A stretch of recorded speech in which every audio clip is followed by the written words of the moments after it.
Everyone hits a bump in the road. What do you do with it? Be inspired as we explore the ways people experience, navigate, and manage the ups and downs and twists and turns in this road trip called life.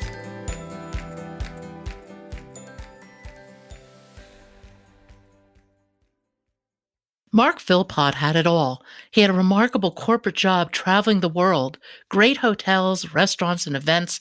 He was an endurance athlete and philanthropist who started his own NGO. Until one day in Belgium, he realized that his world lacked compassion. And from that moment, his life changed. Today, I'd like to welcome Mark Philpott. Mark has an amazing story. Tell us a little bit about it. Well, thanks, Pat, first of all, for having me on your great show and to be supporting your fantastic work that you're doing across the world. I'm a big believer and I'm a fan of yours, so thank you very much for having me here today. Look, we've all got a story. I think that's one of the fascinating things about mankind, isn't it? That everyone has a story, and we can learn so much from listening to each other's stories, I think. And my story is, I don't want to say it's unique in any way. I think there's a lot of people that have probably traveled the path that I have in different aspects of my life. But I was a corporate warrior for many years. I spent most of my life on aircraft traveling around the world for a big multinational company, sitting in boardrooms and looking outside in all the amazing cities that I was in at the time and wondering, what's life really about? Is it about sitting in boardrooms and looking out glass towers? And before I knew it, a couple of decades had gone by and I was getting older and perhaps none the wiser. And I had a couple of epiphanies along the way because I thought, well, hang on a minute, something's going to have to happen here for me to really realize what the meaning of life is all about. And I was living in Brussels in Belgium at the time, and it was one very cold Sunday afternoon, and I was very depressed. In fact, I was in a low state that I had probably never been in my life. And it was a combination of a lot of things. It was the actual day-to-day routine of flying around the world and having business meetings with people. It wasn't really bringing me any value. I was making shareholders of a company very rich and prosperous, but inside my soul, I was empty. I'd had a litany of relationships that hadn't worked out because I was traveling so much. I was in a foreign country that I wasn't exactly happy in. I was a single guy at the time. And I thought, I can't do this for the rest of my life. So at the time I was watching, inadvertently, I was watching a TV program. And the other side of the story is I was actually contemplating taking my own life. So that's how dark and desperate it was on this particular day. And I'd thought about the consequences of doing that prior to actually thinking about how I was going to do it. And I thought, well, for those people that do care about me around the world, it would be a pretty savage thing if I actually ended up going through with it. So there was a combination of things that stopped me that day. And the main one was what was happening in front of me on the television. It was a young man who was a sportsman in Belgium, and he'd just had a horrific accident and become paralyzed. And I watched him, and all of a sudden my own grief went to the side, and I thought, hang on a minute, there's somebody out there that's worse off than I am. And this young boy who was in this wheelchair looked a forlorn sight because he was one of the best athletes in the world prior to his accident. And at the age of 21, that dream was taken away from him in a very freak accident. And it kind of woke me up from my depressive state watching this young boy. And I thought all of a sudden, hang on a minute, there's something here. I've got to follow this signal that the universe has just sent me via my television set. So I made the decision that I wanted to reach out to this young guy and have a chat. And I don't really know why at the time, but I just had this intuition situation going on that it was a gut feel that I should be doing this. So long story short, I reached out to him, and he was quite, as you would imagine, surprised to hear from this guy ringing out of nowhere. And a few days later, I actually went to meet him. And long story short, we became good friends, and he helped me change my life, because what I did as a result of that process was I started to become compassionate for the first time in my life about somebody else rather than thinking about my own woes and worries all the time. And it taught me a big lesson, because I'd spent most of my life in the corporate world, which, as we all know, is a very cutthroat business, and we think about profits and making targets for other people and all the rest of it. And we become very centered and self-centered in that process. And I did in particularly because I was in such a fortuitous position where I was flying around the world every day and I was staying in fancy hotels and, flying up the front end of the aircraft and all those sorts of things. And in my buy time, I was able to, go and watch Formula One Grand Prix and go to some pretty expensive parties around the world. And it was all very shallow. So this was the first time that reality hit me in the face. And I'm not too ashamed to say that it was a good wake up call for me. And it started me on a very lengthy journey from that day into the world of philanthropy and giving back and trying to make a difference in the world.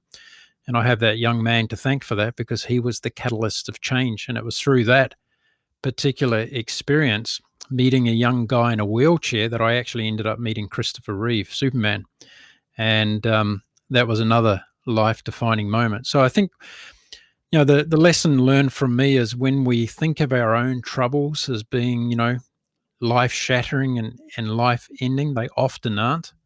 And there's always someone else out there that can often teach us and do teach us lessons about not only our own mortality, but also the situation that other people are confronted with. And I think when we reach our hands out to help others and embrace that opportunity that's given to us to be compassionate in life, then we can change our own lives around and make it better for ourselves. So, yeah, that was a great lesson for me, and it really centered me around the things that I became very passionate about in my life. A number of years later, I started my own global not-for-profit organization as a result of that experience I had with that young man.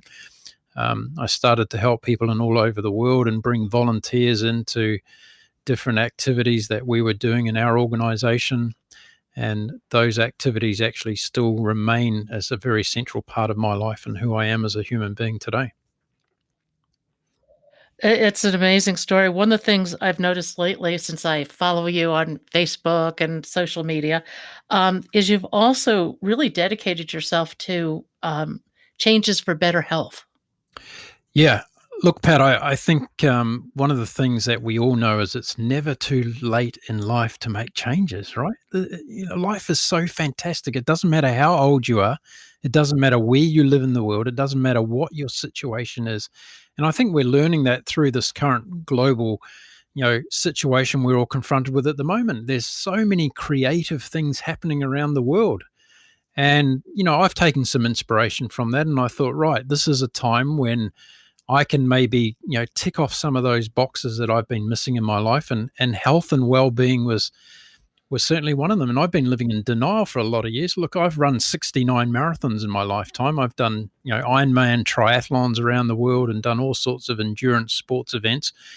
And immediately after those events, I would go and load up on junk food, and I would treat my body abysmally. So I've just recently decided, right, in fact, 4 weeks ago, I decided, right, that's enough. I've got to walk the talk. Here I am trying to tell everybody else to live a healthy life, and I've got to do it myself.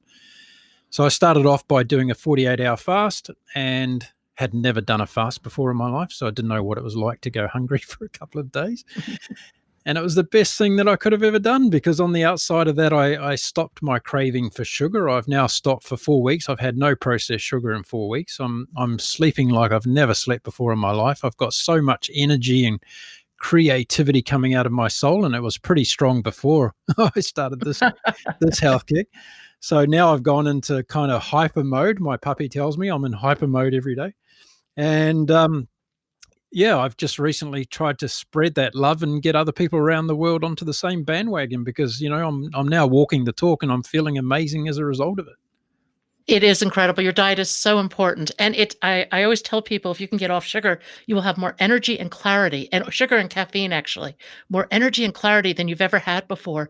And they think I'm crazy, but if you can just give it a few days, it's incredible how it can change your life. Yeah, it is. And, as a cancer survivor myself, it's one of those things where, we know when our body is broken. And if we listen to our body, not only in the times that it's broken, but in times of when it might be run down, or where it might be tired, or it might be actually craving something nutritious that you're not giving it. And if we actually truly listen, and I just made a video this morning, I said, look, stop telling yourself lies about what you're eating. You're the person that's responsible for what goes into your mouth, right? And I was the one lying to myself. I was saying, look, I could have this ice cream today. It's not going to hurt me. And I could have this piece of chocolate tomorrow. It's not going to hurt me. And look, all those things in moderation are okay. We all know that. But, I was excessive, and I tend to do things excessively in my life. So I had to own up and take ownership of that, which I have now done so. Now I have to backtrack. I never knew that you had cancer. Yeah, I had melanomas, and Mhm. I also had another malignant growth when I was young, actually in my leg, that was removed, and went through a pretty bad time at that stage. But yeah, here I am today. I'm fit and healthy, and again, these hurdles that we have in our life are sent to us for a reason, right? They wake us up. They make us aware of what's going on, not only in our lives but those that are close to us. And often they can turn into very positive experiences, as we're seeing around the world now. I think that got two kinds of people out there: those that are living in fear about this pandemic, and those that are seeing the opportunities as a result of it. And I think it's fantastic as I look at people who are coming up with innovative ways to do business. You and I are chatting on a podcast today on different parts of the world. I'm sitting on my sailboat here on the ocean in Australia. I think it's amazing what we can do today with technology and a little bit of foresight, right? So, yeah. I think it is too. And, one of the things you always say is get out of your comfort zone. And I think once you're out of your comfort zone, that's the place where creativity can enter. Mm, mm. And also authenticity. I think when you're really out of your comfort zone, we were just talking before we came on air today that I'd spent some time as a homeless man. And it was during that period of my life that I can put my hand on my chest and say, well, I probably got to the closest form of my authenticity that I could possibly ever dream by being in that situation, because I'd stripped away everything else. There was no materialism, there was no business card or identity linked to a particular job or a big company. I was out there in the wilderness, so to speak, of life, and I got to see up close and personal what humanity was all about. And I look back at that period, and that was another very significant life-changing experience for me that taught me a lot about myself, but also about the generosity of human beings. And we see that every day if we open our eyes. I agree. I think there's so much beauty and joy if we just take the time to look. I found, like you, I've been through a bit of a journey, and it has led to a lack of materialism. And I'm very out of step with many people around me as a result of that, which is fine. But I found that a lack of materialism um, opened the world to adventure. And one of the things I've learned through COVID is having some adventure is essential to who I am. Mm.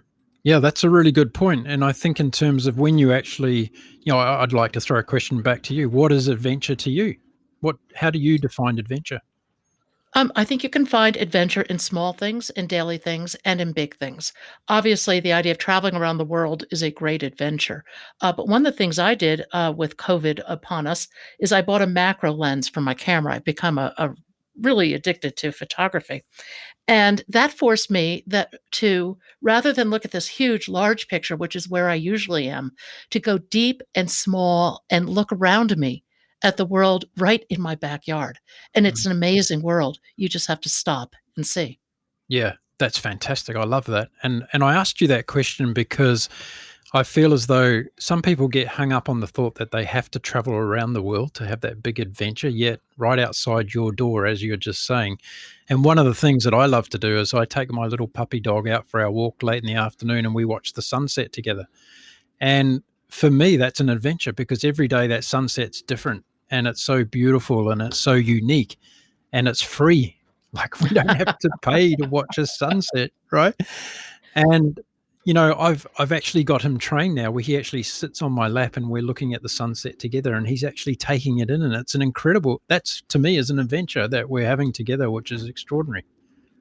It is. And I think that people just need to be alert. I think that these bumps in the road can be a portal into a much richer, more conscious, more meaningful life, but you have to be willing to take that leap.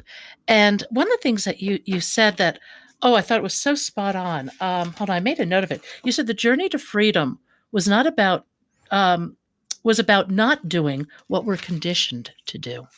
Yeah. And I understand that that can be really hard, because it was for me. And if you can imagine, for over 2 decades, I was conditioned to perform as a corporate warrior, right?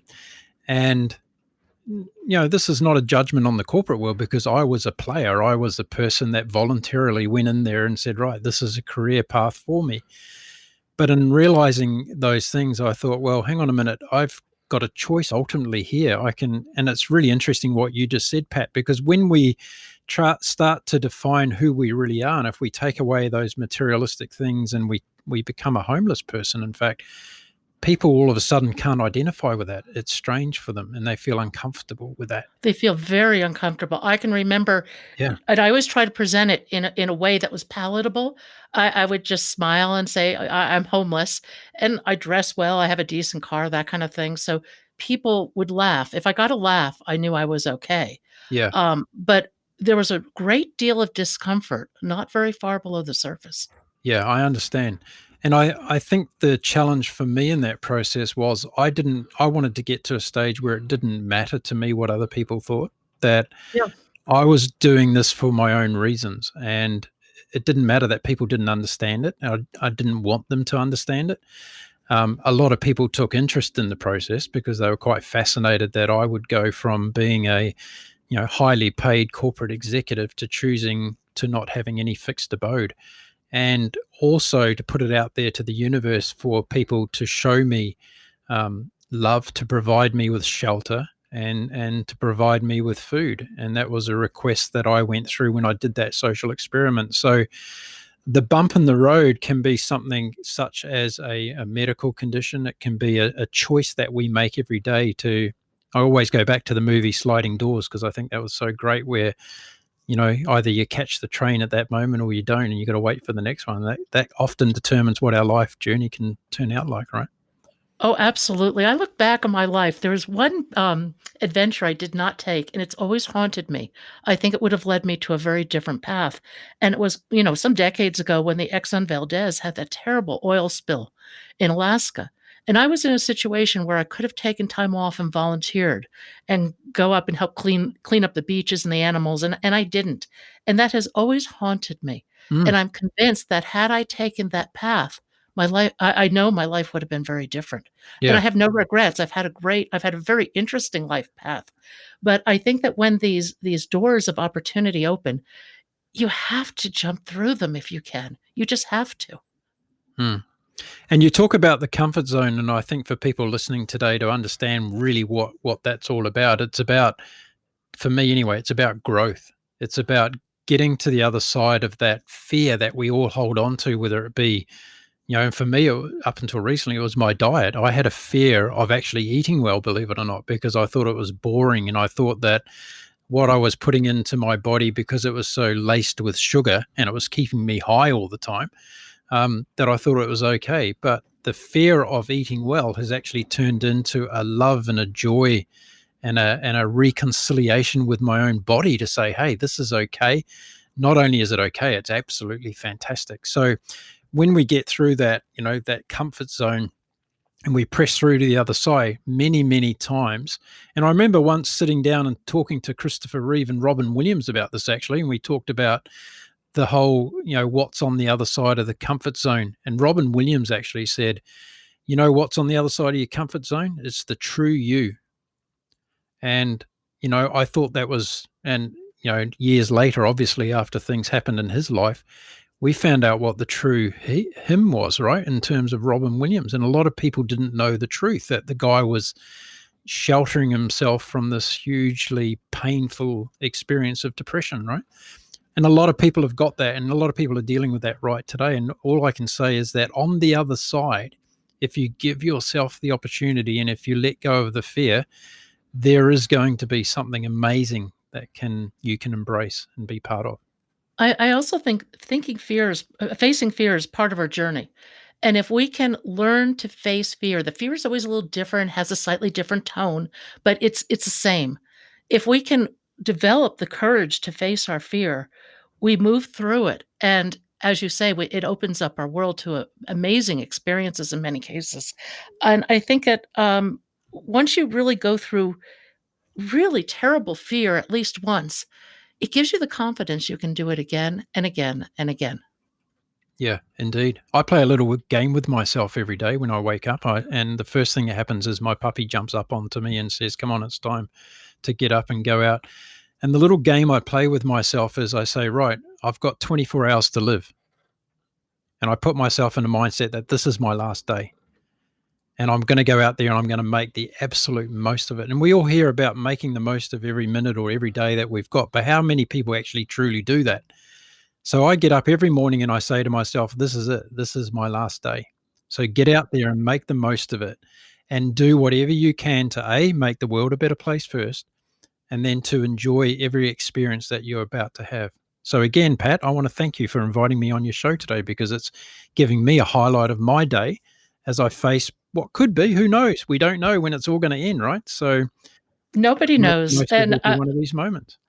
I love your game because it's too easy to get into a rut. Even when you've pushed through all these barriers again and again, you can still fall back into a rut. I know certainly for me during COVID, it forced me to rethink all of Cancer Road Trip, put things off a full year. It interfered with potential corporate interest in the program. And for a few weeks, I was just beside myself. And I decided I've been wanting to do a podcast for a while. I thought I would do one more travel oriented, but it occurred to me a bump in the road was relevant to Cancer Road Trip, to the world, to everything. So I just kind of dove in and went for it. And I suspect it will take me interesting places. Oh, there's no question about it. And another thing that happened to me in terms of that life journey and bump in the road was I've just started writing my latest book, and it's about the last 25 days of my father's life, and it's a reflection on. I was fortunate enough to create the opportunity where I spent the last 25 days of his life next to him in his hospital bed. And 24 hours a day, him and I, we built a bridge that we never had in our relationship in our life before. And the reason I just mentioned to you about the game that I play is because I never knew during that time with my father whether he was going to survive until the end of that particular day that we woke up. And one day he didn't. And I got to the stage where I learned how to maximize the 24 hours that I was given with to somebody that I loved, and was learning to love for perhaps the first time in my life. And it was a very powerful experience, as is writing the book now about that experience. And again, it's giving me an opportunity to go back and reflect about another bump in the road, and that was losing one of my parents. That was a significant bump that affects all of us when we get to that stage in life. And dealing with grief and dealing with loss is something else that can also make us stronger and can also make us more compassionate as we travel our journey along the road. If you could rewrite your story, would you? No, I wouldn't change a thing. No, everything, and one day I'd like to make a movie about it, because it's an amazing script, and I've just been blessed and fortunate enough to live such a fascinating life on all corners of the world and meet so many amazing people that have aided to my growth as a human being, that I wouldn't change one second of it for anything. You have an amazing project coming up here in the States, actually. Talk to us a little bit about it because I think it's just fantastic. Well, I've mentioned to you that previously at the beginning of the show that I've learned how to become a philanthropist throughout the years. And one of the things that we talk about when we talk about philanthropy is you don't have to be somebody like a Bill Gates or a Warren Buffett with millions and millions of dollars to give back and make a difference in the world. We can all do it, and a lot of people do. They volunteer their time for wonderful organizations. They donate money to all sorts of different causes. The thing I love doing is I love creating projects where I can bring people from all over the world to be involved in making a difference. And my next project has already been 2.5 years in the making. I came across a fascinating, or what I think is a fascinating, water-based adventure called the Great Loop, which is a 6,000-mile boating adventure through the eastern states of the United States, from Florida up through the intracoastal waterways to the Hudson River in New York City, up the Hudson River into the Erie Canal system into the Great Lakes, across to the Mississippi River and down to the Gulf of Mexico. And that's called the Great Loop for people that haven't understood what the Great Loop is. And I came across this on a YouTube video a couple of years ago. I thought, wow, wouldn't it be fantastic to go and do that? Because I live on a boat and I love boats. But wouldn't it be great to involve some young people who are, a little bit off the rails at the moment, and they may not be knowing exactly what they want to do with their lives? Wouldn't it be good to take them on an adventure like this and to give them an opportunity to develop some life skills that they perhaps don't have? And also, importantly, to develop some technical skills. So I've been working in the backgrounds with a lot of friends of mine across the world, and people who have different expertise. They might be photographers, they might be musicians, they might be artists, they might be entrepreneurs. And we're going to create a project where we have a buddy system or a mentorship system where these people from all walks of life with expertise in different fields come together, and they help these 18 to 21-year-olds who are going to be on this incredible 6,000-mile adventure with us. And we're going to try and part our knowledge and wisdom, as are the young people, to the adults, because I'm sure there's going to be a lot of two-way learning and inspiration with this journey. And as soon as this horrible, nasty virus leaves us, we're going to be commencing this journey in the United States for about 2 or 3 years. It's going to be a massive undertaking. There's going to be a lot of people involved doing lots of different amazing things. So if you're out there listening to this podcast today and you want to know more about this particular journey, on maybe you want to give back, you want to make a difference to a young person's life or change your own life, then I'm sure Pat will create some links that you can get in touch with us with. Oh, absolutely. And I look forward to following your journey. Who knows? We'll get a bunch of people together and we'll cheer you on at one of the locations. That'd be wonderful. Fantastic. Tell me, what advice do you have for somebody facing their own bump in the road? If you could distill it down, what would you say to somebody? If it moves you, chase it. That's what I would say. If it moves you, chase it. So, you'll come across something inevitably in your life that it just really pulls at your heartstrings in one way or another. And that's something worth chasing. So I've been fortunate enough that I've had, I guess, signals sent to me in all different steps of my life that this is something you should be chasing right now. It's something that you're passionate about. For me right now, it's podcasting. It's about creating this great loop project. It's about exploring the opportunity to change people's lives through all sorts of things. So I'm chasing it. That's what gives me my drive and passion every day. And I think that can be the same for anybody. And it doesn't have to be, again, something that takes you around the world. It can be something you do in your own neighborhood.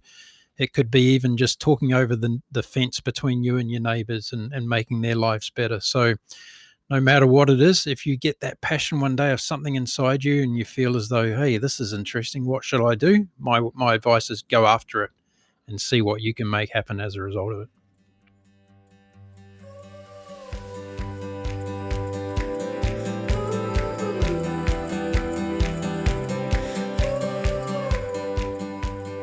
Thank you for joining us today. I hope you found something in today's podcast that inspires you along your own life path, because sometimes a bump in the road is actually a portal into a more conscious and meaningful life. Bump in the Road is a production of Cancer Road Trip.